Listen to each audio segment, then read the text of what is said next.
This movie is a technical and technological marvel. It's done in a single take across 300 years of history, and that's Russian Ark, and it's movie 169 of my 365 movie challenge.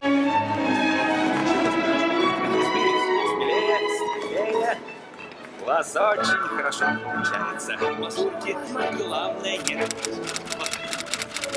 Like I said, this movie is not like anything else I've ever seen before or probably will ever seen. It's done in a single take. You wake up as the nameless narrator. You're in their point of view, walking through the Winter Palace in St. Petersburg and the Hermitage Museum. And along with this French diplomat, you take a tour through the museum and Russian history along the way. Now, what makes this movie particularly interesting, and I saw this maybe 10 years ago when I was taking an art cinema class, it's done in a single take. They had 4 takes to do it. The one that was in the movie is the third take. It is through the entirety of the Hermitage Museum. There's like over 2,000 performers, actors, orchestras, dancers. It's choreographed to perfection. And also, it was the first narrative feature film done completely on digital. The cinematographer actually wore a backpack with a 100 gigabyte hard drive that was like this big. The movie's like 90 minutes long because that's as much as they could fit onto the hard drive in 2002. This movie's not for everyone.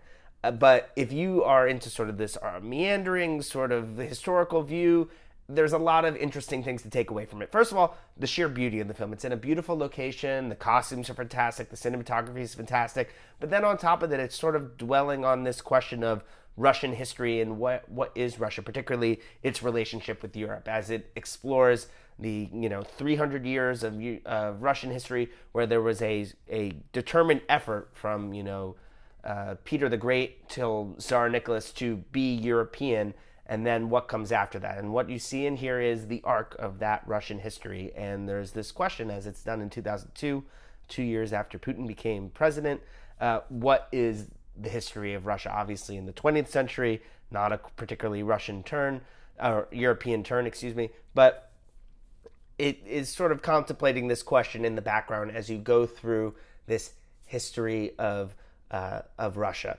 I really enjoyed it. I really loved this when I watched it 10 years ago, and I've always wondered if it would hold up in my mind or if that was just sort of I was more into that kind of thing. Then it completely held up. It's definitely, a little alienating art cinema, but I would say take a chance on it. It's on Canopy, so it's free. Go check it out.